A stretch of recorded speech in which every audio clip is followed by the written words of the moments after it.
જય શ્રી કૃષ્ણ મિત્રો, સ્વાગત છે તમારું જય શ્રી કિચનમાં। તો આજે આપણે બનાવીશું મમરાનો નાસ્તો। તો મમરાનો એકદમ નવો નાસ્તો બની અને તૈયાર થશે તેવો આજે આપણે આ નાસ્તો બનાવવાના છીએ।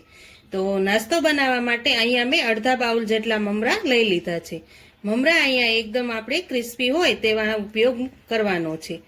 તો આપણે હવે મમરાને પહેલા પાણીમાં પલાળી દેવાના છે। તો અહીંયા આપણે મમરા લઈ લીધા છે। હવે આમાં થોડું થોડું પાણી એડ કરતા જશું અને મમરાને પલાળી લઈશું। તો આ રીતે આપણે મમરાને એકદમ સરસ ડૂબે તેવી રીતે મમરાને પહેલા આપણે પલાળી લેવાના છે। આ નાસ્તો એટલો સરસ ટેસ્ટી બને છે ને કે નાના મોટા બધાને ખૂબ જ ભાવે છે તેવો આ નાસ્તો બની તૈયાર થશે।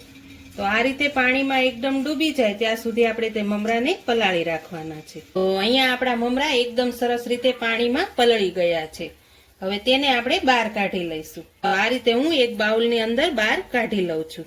તો અહીંયા આપણે મમરા બધા જ પાણીમાંથી બહાર કાઢી અને એકદમ સરસ રીતે પલળી ગયા છે। હવે આને આપણે સાઈડમાં રાખીને આપણી રેસીપી શરૂ કરીએ। તો આપણે મમરાનો વઘાર કરવાનો છે। તો અહીંયા મેં એક પેન મૂકી દીધું છે। હવે તેમાં હું 2 મોટી ચમચી જેટલું તેલ એડ કરી દઉં છું। તો અહીંયા આપણું તેલ સરસ એવું ગરમ થાય ત્યારે આપણે સિંગદાણાને તળી લેવાના છે। તો અહીંયા હું પેલા દાણાને એકદમ સરસ રીતે તળી લઉં છું। થોડાક બ્રાઉન કલર ના થાય ત્યાં સુધી આપણે તેને તળવાના છે। તો અહીંયા આપણા સિંગદાણા એકદમ સરસ રીતે તળાઈ ગયા છે, તેને હવે હું બહાર કાઢી લઉં છું। તો અહીંયા આપણે જે સિંગદાણા તળ્યા હતા તે તેલ છે તેમાં જ આપણે વઘાર કરવાનો છે। તો અહીંયા આપણું તેલ એકદમ સરસ ગરમ છે। હવે તેમાં આપણે રાઈ જીરું એડ કરી દઈશું।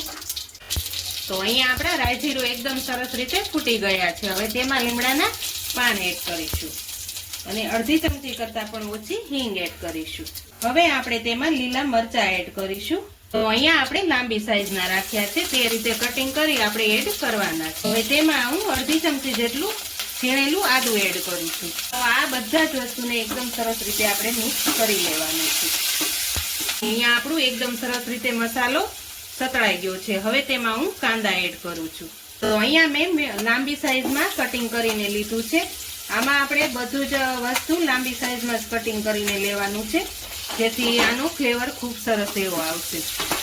તો હવે આપણે ડુંગળીને પણ એકદમ સરસ રીતે સાતળી લેવાની છે। તો અહીંયા આપણી ડુંગળી પણ થોડીક સતળાઈ ગઈ છે। હવે તેમાં હું ટમેટા એડ કરું છું। તો આ રીતે આપણે ટમેટાને પણ એડ કરી દઈએ।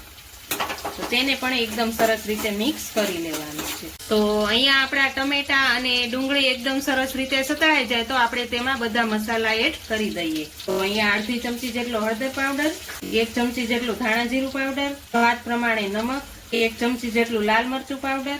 હવે આ બધા જ મસાલાને આપણે મિક્સ કરી લઈએ। તમે જો એકવાર આ રીતે મમરાનો નાસ્તો બનાવશો ને તો નાના મોટા બધાને ખૂબ જ ભાવશે અને આ નાસ્તો એકદમ હળવો બનીને તૈયાર થાય છે। તો આ રીતે હવે આપણે બધા જ મસાલા એકદમ સરસ રીતે મિક્સ કરી લીધા છે।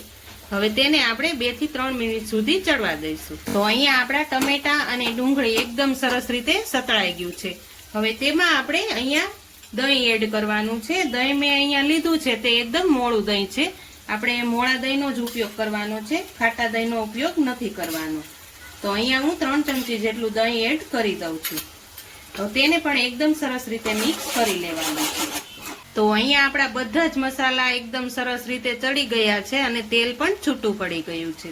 હવે તેમાં મેં અહીંયા બાફેલા બટેકા લીધા છે।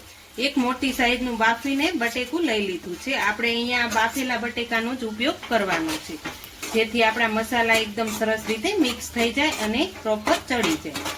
તો તેને પણ હું આ રીતે બધું જ મિક્સ કરી લઉં છું। અહીંયા આપણે ડુંગળી, બટેકા અને ટમેટાનું કટિંગ મોટી સાઈઝમાં રાખ્યું છે જેથી તેનો ફ્લેવર ખૂબ સરસ એવો આવશે। તમે જોઈ શકો છો આપણા બધા જ મસાલા એકદમ સરસ રીતે મિક્સ થઈ ગયા છે। હવે અહીંયા આપણે થોડીક ખટાશ એડ કરી છે એટલે તેને બેલેન્સ કરવા હું અહીંયા અડધી ચમચી ખાંડ એડ કરું છું। તેને પણ આપણે એકદમ સરસ રીતે મિક્સ કરી લઈશું। તો હવે જે આપણે સિંગદાણા તળીને રાખ્યા હતા તે એડ કરી દેવાના છે। હવે તેની અંદર આપણે થોડોક ગરમ મસાલો એડ કરવાનો છે। અડધી ચમચી કરતા પણ ઓછો ગરમ મસાલો એડ કરું છું। તમે એકવાર આ રીતે બધા જ મસાલા નાખી અને બનાવજો મમરાનો નાસ્તો, બહુ જ સરસ એવો ટેસ્ટ આવી અને બનશે। તો તેને પણ આપણે એકદમ સરસ રીતે મિક્સ કરી લીધું છે।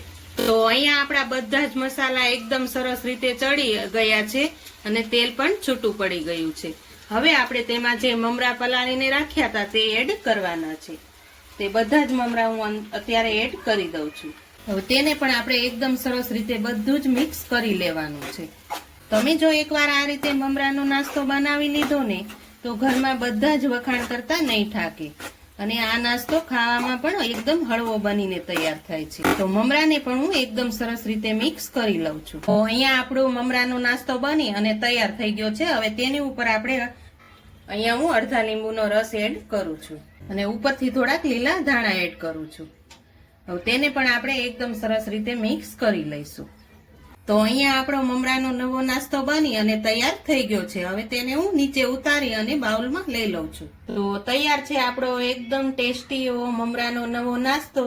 તમને જો મારી આજની રેસીપી પસંદ આવી હોય તો મારા વિડીયોને લાઈક કરજો, વધુમાં વધુ શેર કરજો અને હજુ સુધી મારી ચેનલને સબસ્ક્રાઇબ ન કરી હોય તો પ્લીઝ સબસ્ક્રાઇબ કરજો અને કોમેન્ટ કરીને કહેજો કે આજની રેસીપી તમને કેવી લાગી.